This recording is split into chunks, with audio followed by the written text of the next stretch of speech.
رسولوں اور مرد مومن کے واقعے سے حاصل ہونے والی معلومات۔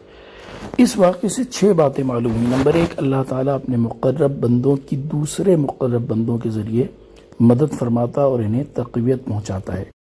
نمبر 2، دین کی دعوت دینے کے دوران سننے والے کی طرف سے جاہلانہ سلوک ہو تو اس پر صبر کرنا، عفو و درگزر سے کام لینا اور حلم و بردباری کا مظاہرہ کرنا انبیاء کرام علیہم السلام کی سنت ہے۔ نمبر 3، انبیاء کرام علیہم السلام کو اپنا جیسا بشر کہنا ہمیشہ سے کفار کا طریقہ رہا ہے۔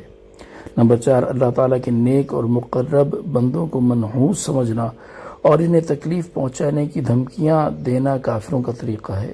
نمبر 5، اصل نحوست کفر اور گناہ کی صورت میں ہوتی ہے۔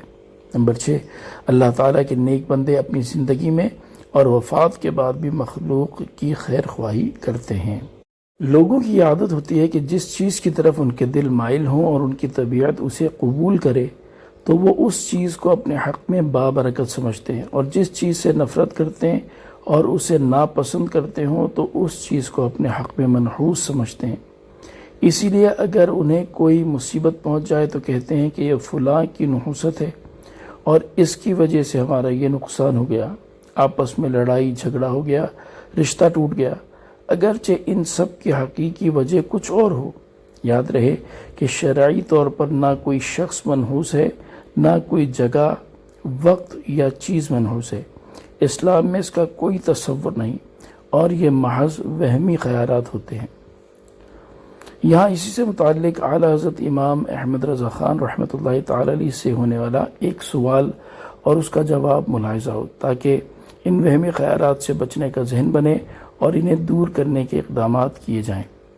سوال: ایک شخص جاہل اور بدعقیدہ ہے اور سود خور بھی ہے، نماز، روزہ، خیرات وغیرہ کرنا بیکار محض سمجھتا ہے۔ اس کی نسبت عام طور پر جملہ مسلمانانوں اہل ہنود میں یہ بات مشہور ہے کہ اگر صبح کو اس کی منحوس صورت دیکھ لی جائے یا کہیں کام کو جاتے ہوئے یہ سامنے آ جائے تو ضرور کچھ نہ کچھ دقت اور پریشانی اٹھانی پڑے گی، اور چاہے کیسا ہی یقینی طور پر کام ہو جانے کا وثوق ہو، لیکن ان کا خیال ہے کہ کچھ نہ کچھ ضرور رکاوٹ اور پریشانی ہوگی۔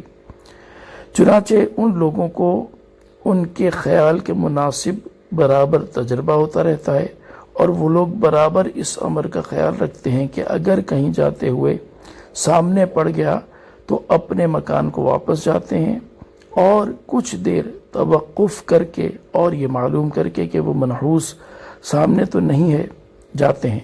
اب سوال یہ ہے کہ ان لوگوں کا یہ عقیدہ اور طرز عمل کیسا ہے؟ اس میں کوئی قباحت شریعہ تو نہیں؟ جواب: شرع مطہر میں اس کی کچھ اصل نہیں، لوگوں کا وہم سامنے آتا ہے۔ شریعت میں حکم ہے جب کوئی شگون بد گمان میں آئے تو اس پر عمل نہ کرو۔ وہ طریقہ محض ہندوانہ ہے۔ مسلمان کو ایسی جگہ چاہیے کہ اللہم لا طیر الا طیرک ولا خیر الا خیرک ولا الہ غیرک۔